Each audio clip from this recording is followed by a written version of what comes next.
All right, these are your ionic nomenclature notes. You need to be taking these notes in your journal.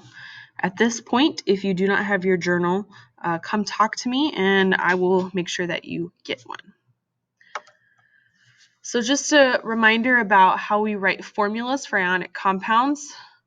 A formula unit is the chemical formula for an ionic compound that represents the simplest ratio of the ions involved. All right, so that means it's the most simple version that it can have. So for example, the formula unit for magnesium chloride is MgCl2 because the simplest ratio is 1 magnesium for every 2 chloride ions. We get this ratio from the charges of the ions or the oxidation states. So oxidation states is just another way to say charges. Mg2 plus and Cl minus. If you'll remember back to last semester, we talked about using the crisscross method in order to go from where it has these charges right here to a formula right here. And all that is I take this charge, just the 2, not the plus, the 2, and I crisscross it down to the subscript or the little one over here. And then this minus 1, the 1, comes and becomes the subscript over here. So I have Mg1 Cl2. If you need a refresher on the crisscross method, feel free to come ask me and I will review that with you. Polyatomic ions are ions that are made up of more than one atom. These are the common polyatomic ions that you're going to kind of see throughout the rest of the semester as we get into reactions and things like that. These charts you do need to write in your notes because you'll want to reference them. I would like you to become familiar with them, but as long as you have them written in your notes, I won't require you to memorize them. So take a moment and write these in your notes. When you're done, write, I wrote them in my notes. So whenever it comes to naming ions and ionic compounds, I'm going to just go through all of the rules first, and then we'll walk through some examples and what that looks like. So scientists use a systematic approach when naming ionic compounds. This is very important because in America, if we call something salt, but over in Germany they call it something different, then whenever I'm publishing this new exciting chemistry research that I'm doing and people in Germany are reading it or vice versa, we need to have a common way that we talk about chemicals. All right, so we call this IUPAC naming, which is just the international standard naming of compounds. So when it comes to ionic compounds, the first rule is you name the cation, which again is the positively charged ion, followed by the anion, or the negatively charged. So it always goes positively charged first and then negatively charged.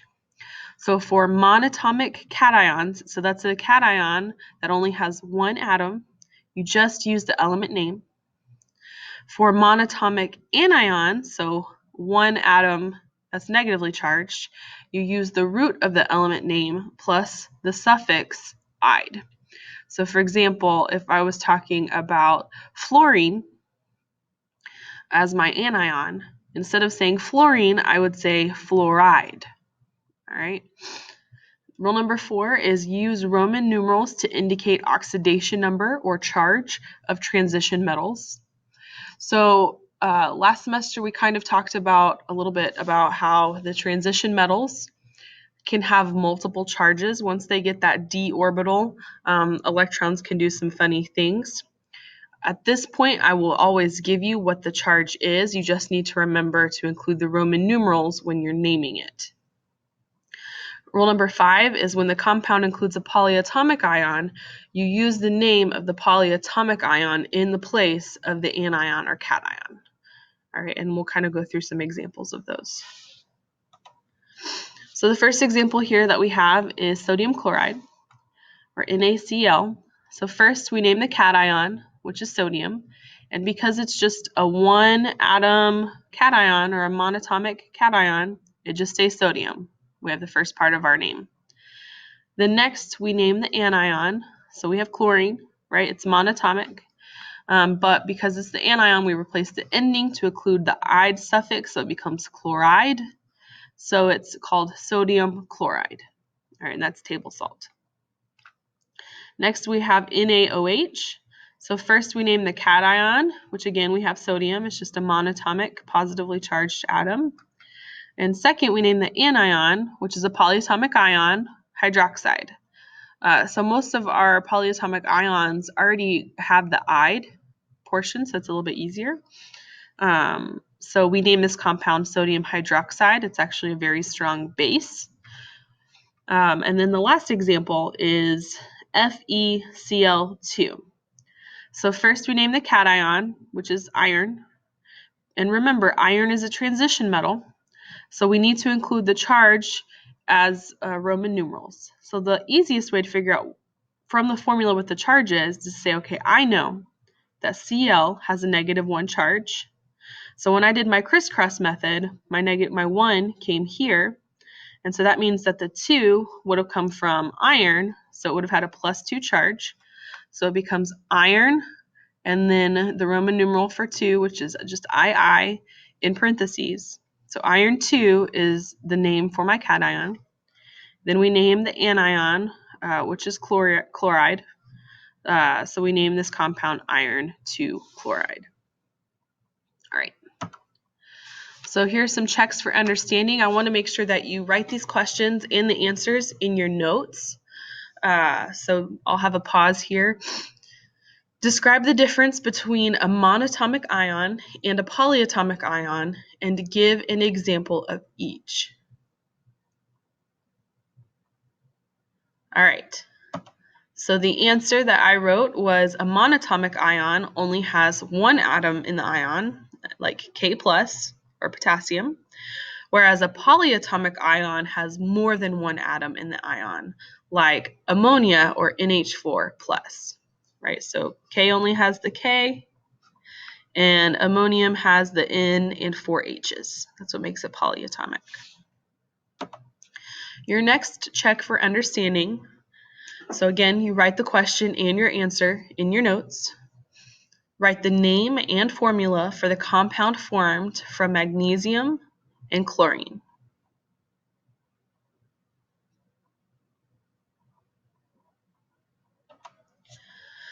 So I wrote out Mg has a charge of +2 because it's in group 2, and Cl has -1. And when I do my crisscross method again, I get MgCl2.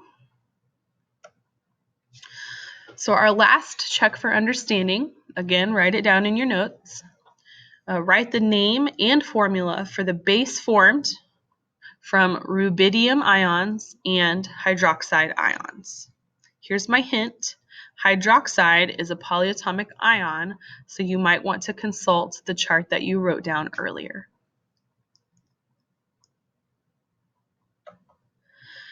All right, so rubidium on the periodic table is Rb, and because it's in group 1, it has a charge of +1.